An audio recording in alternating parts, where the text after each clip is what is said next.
G'day everyone, welcome to That Other Show. Don't you just love it when you set yourself a life goal and you work your hardest to achieve it, and then you meet somebody who has already done it in the most awesome way possible? Well, when you put it that way, I guess it doesn't sound ideal, but when you can pick their brains to see what it's like and score some tips along the way, it can be a very interesting experience. That person for me is Paul Clennett. Some of you already know him as Raticus. Well, let's get into some intro music so we can kick off with our special guest.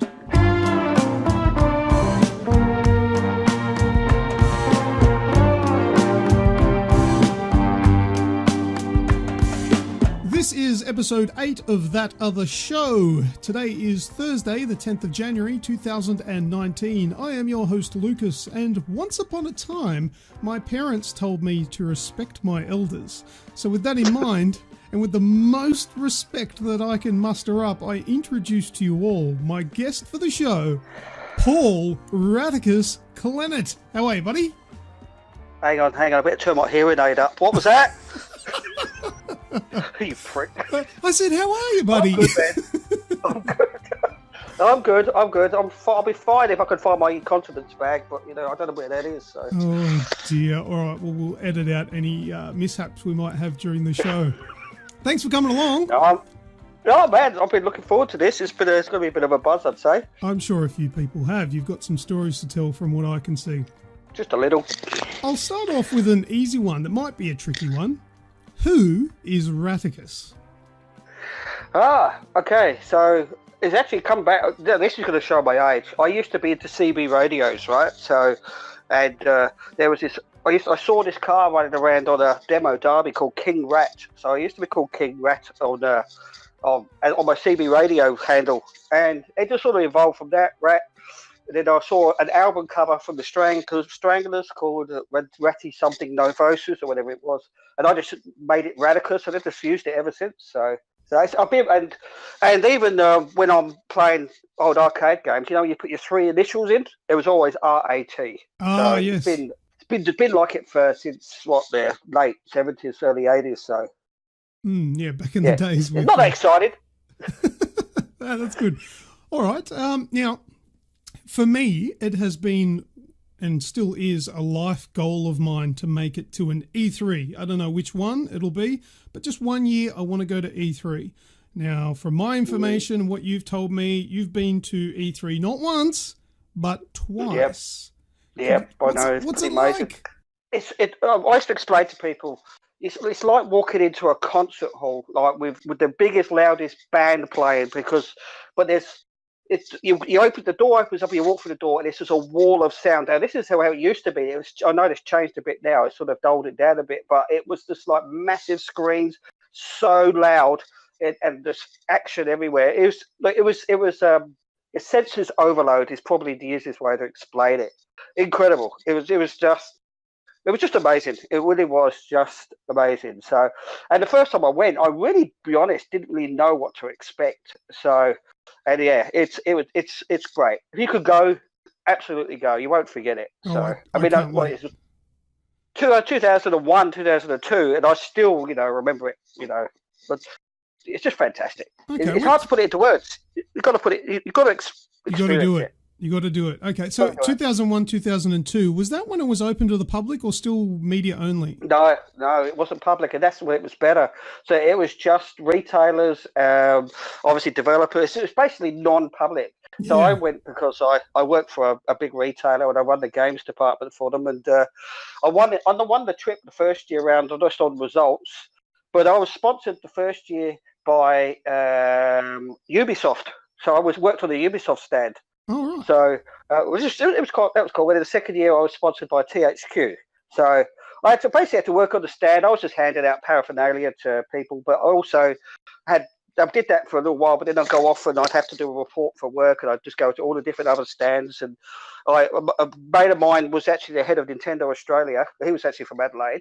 So he got me in behind the scenes of the EA. There was an EA room that you couldn't just go there. You had to be invited in. I went behind the Nintendo stand, and that was amazing. It was very, very, very, very cool. Nice. You just walk around, and there's famous people everywhere. And like, this is me, little old Adelaide person. And, you know, I bump into little Gary Coleman, you know, that little guy from Different Strokes. I do know Literally Gary bumped Coleman. into him, and he gave me that same dirty look he used to give Willis. Why? What did you do? I bumped into him. I didn't see the little bugger, you know. Oh, you so, actually physically bumped into him. I did, I bumped into him because it's very crowded, and he's like 1'6", and I bumped into him and I turned around and he just gave me the dirtiest look. So, I thought, look, I just sort of waved and just carried on walking. But he was this grumpy bugger. I think he had small man syndrome. Oh, very likely. Oh dear. Yeah, that's funny. But it was cool. I mean, it was like, you know, I was I got, as you know, I got three of my own kids. Yeah. And my boys were so into you know, like skateboarding and all the BMX stuff, and then they actually had ramps set up there. They had Matt Hoffman and Tony Hawk on the ramps at the same time. Right. But before that, I went behind, and there was Tony Hawk sitting on his bench, and I was sitting there chatting to Tony Hawk. And this is so cool. And I got him to sign stuff for my boys, you know, to Ben and Sam, Live to Ride, you know, all this other stuff. And then I watched them on the ramps, and I got posters signed by Tony Hawk, Matt Hoffman, Kelly Slater, and Sean Palmer, which was like, he was the world best snowboarder at the time. So basically, 4 greatest of all their sports signed this poster for me. Oh, so wow. I've actually got that, and I've tried to get it valued. No one to value it because it's not been another one like it. So yeah, that was really cool. Wow. So it was just fun. So carry on. Oh, I was just going to say that's amazing. Tony Hawk, obviously, probably one of the biggest names out of those guys. What's he like? Matt Hoffman. Kelly Matt Slater. I mean, we all know Kelly Slater. So yep. Yeah, so no, that was pretty amazing stuff. And then, you know, we were taken behind. Now I've got 2 years. I went, you know, they're all meant together in my head. I have no idea which part was which year now. So, you know, I just know things happened. Like we went behind in the EA room. There was some guy, and he was demonstrating this crappy looking PS2 pirate game. I don't even remember it coming out. But anyway, so we were talking to this guy playing it, and I said to him, so, you know, we're about the game, blah, blah, blah. So what have you done in the past? He just looked at me. He says, I created Lara Croft. Okay. And he was this nerdy-looking guy, probably rich as all hell. And I think, okay, it's gaming royalty for you. So, but yeah. No, it was very cool. Maroon 5 played. And I hated the music, but they were playing, and it was NBA basketballers walking around a part of the EA thing. I was working on the stand with Bruce Campbell, you know, from the Evil Dead. I absolutely know Bruce Campbell, and I think that is actually one of Snoogs' man crushes. Oh, man, he's such a nice guy, too. He was a really nice guy. And you know what? Not a lot of people went over and talked to him, so I was kind of thinking that people really didn't know who he was. I don't know. I mean, I've always watched the video Nasties when I was young, so I knew who he was. But, you know, so, yeah, he was cool. And then there was one point that all of these women wrestlers came onto the stage. I had no idea who any of them were, but I tell you one thing, the queue to get their autographs was incredible. So, you know, I just stood back and watched because I had no idea who they were. So what did you do with Bruce Campbell? What were you working with him doing? Well, he was just, because there was a game come out called Fistful of Broomsticks or something, Evil Dead, Fistful of Broomsticks, I think it was called, and he was just there promoting his game. So it was an Evil Dead game on PS2, I think. So yeah. So I went to the Sony conference and I fell asleep.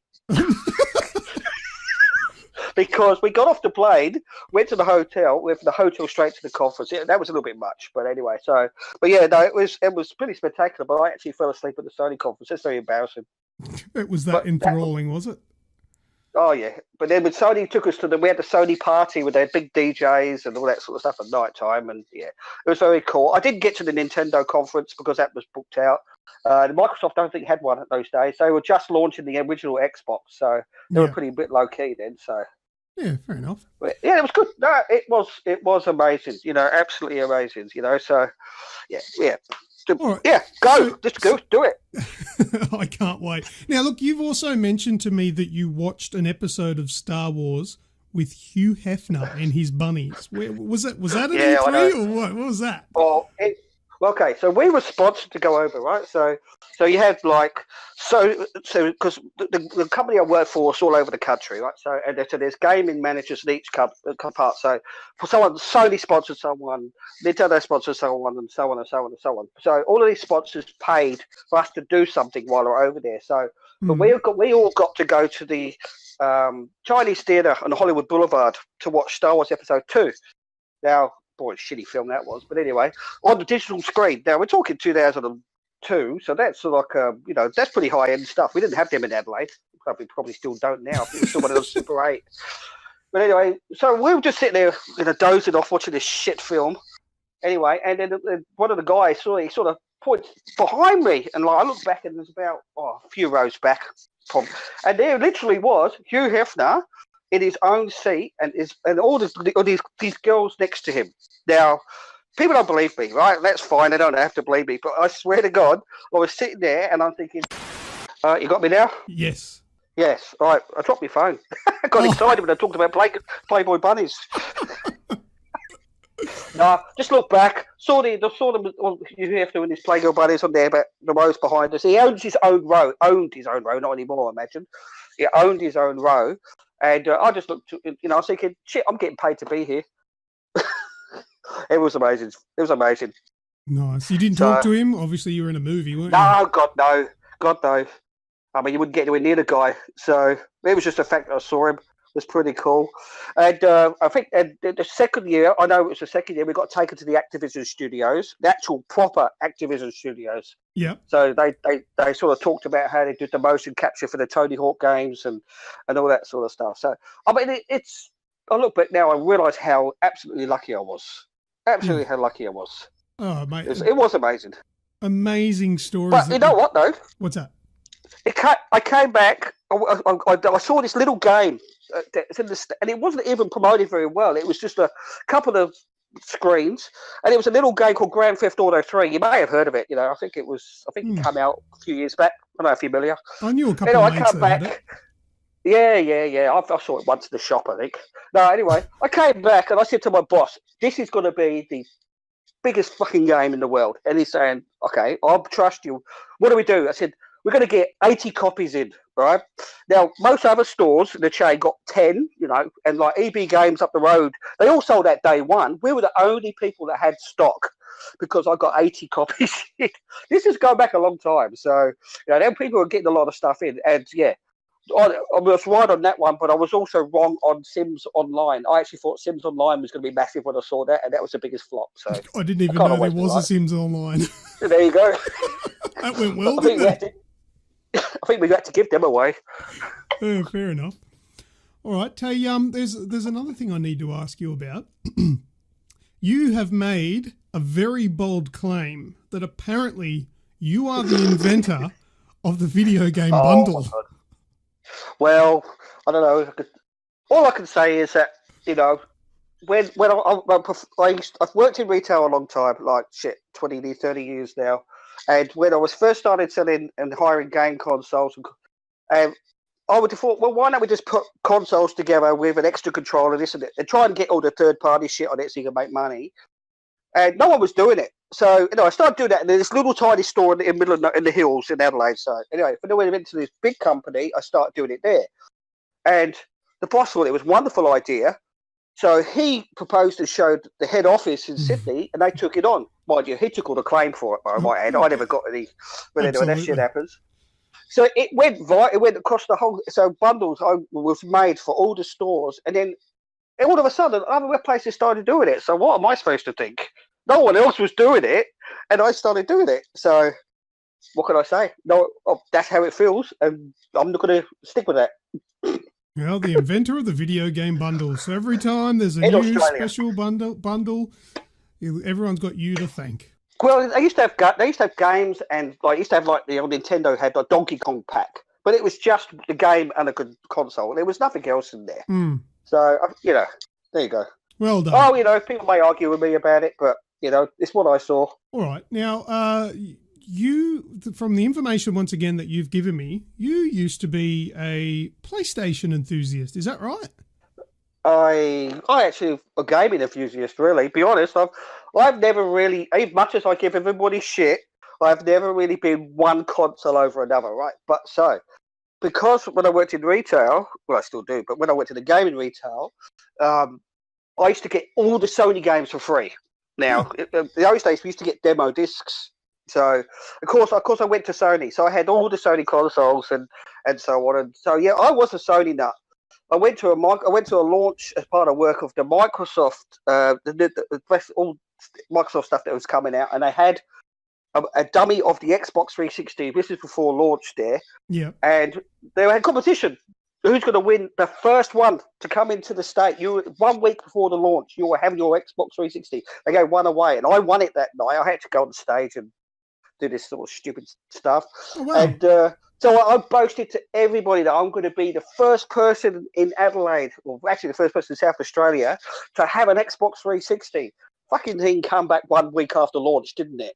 So I had it. I boasted about it, and everyone had got theirs before me. Well, at least it was free. Wonderful. Well, yeah, but don't worry about it. I made them. I told them how embarrassing it was, and they sent me heaps of free games and an extra controller. So hey, I made it worthwhile. So after that, I became Xbox. That's really fitting for an Xbox fan. You know, like complaining about things and getting stuff for free and not being happy. Yeah, you're perfect for Xbox. Well, you know, if this shoe fits. I'm pretty sure you own one, don't you? I do. Love my Xbox. Yeah, to be honest, I actually had my PS3. I never played it, so I ended up giving that away. But I didn't bother with the PS4, even though I had the Vita. I had the PSP before that and the Vita. But I got the PS4 recently because I wanted the VR. So, and to be honest, I play my PS4 more than the Xbox now. So it's just the way it works. I was playing VR today. Poor old Xbox has been neglected. Oh, I am actually the absolute opposite. My PS4 is a bit neglected. It's mainly because I've got Red Dead on PS4. So I think once I've finished Red Dead, I'll probably will go back because all of my multiplayer mates are still on Xbox. So you know, I probably will go back to that. So when eventually I want to play something, I will probably go back to that. No, this VR, I just enjoy the VR. That's good fun. Yeah, that's neglected over here as well. All right. Yeah, just got to. Now, another thing I wanted to ask you and kind of get a bit of a plug out for these guys, but you have a certain connection with that awesome Australian band called the Heartaches. Who? Oh, the Heartaches. Right, yeah. Turn up the hearing aid, buddy. Yeah, no, that's what I've been. Well, actually, I got dulled hearing, but that was the Sex Pistols concert that did that. Anyway, the Heartaches, guys, anybody's listening, the Heartaches, H-A-R-D, they are the greatest band in Australia. They are, the connection is, that's my son's band. Now, everyone might think, oh, he just likes him because of his son's band. I actually like him because I like the band. So, get on them. They're actually, literally, he's going to Germany tomorrow. He's touring Europe. So, that's how big they're becoming. And Hottest 100, a good song called Happy, vote for it. Absolutely. All right. Well, it's a good song too. Oh, look, I have to admit, I'm a fan of the band since you introduced them to me. And I luckily, along with Snoogs, we got the chance to go and see them live in Sydney. And they're actually really good. I listened to them. They're downloaded on my phone, legally. They're getting the Spotify? No, it's on Google Play, actually. Oh, okay. And I listen to them. They're part of my my playlist. I think they're bloody great. And I've checked out the live streams and things like that. And yeah, good band. They're called the Heartaches, and you should check them out. Do it.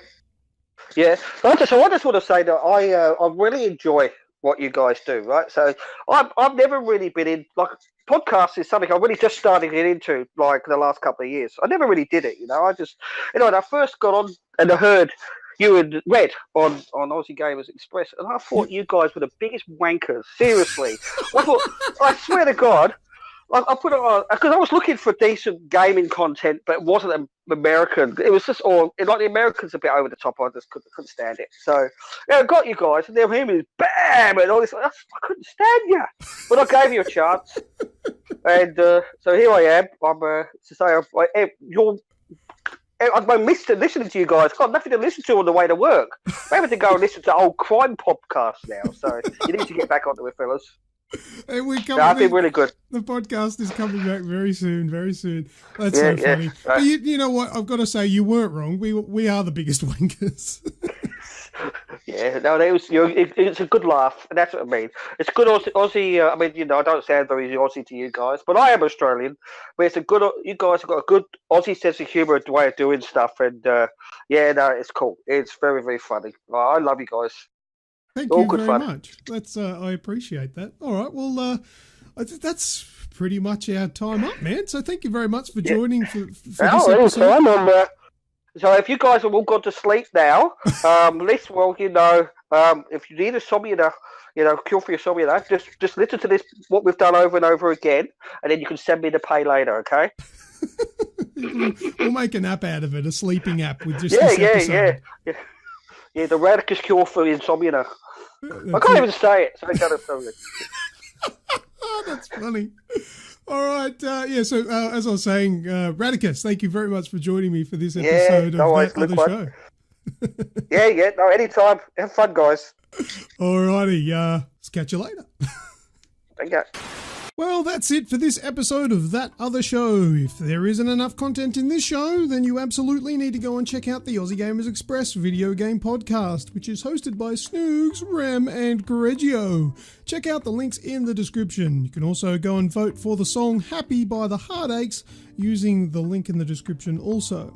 You can also search Aussie Gamers Express on iTunes, Stitcher, TuneIn Radio, iHeartRadio, Spotify, and a ton more. Catch you all next time when whenever that is. Until then, I am Lucas, and I will see ya.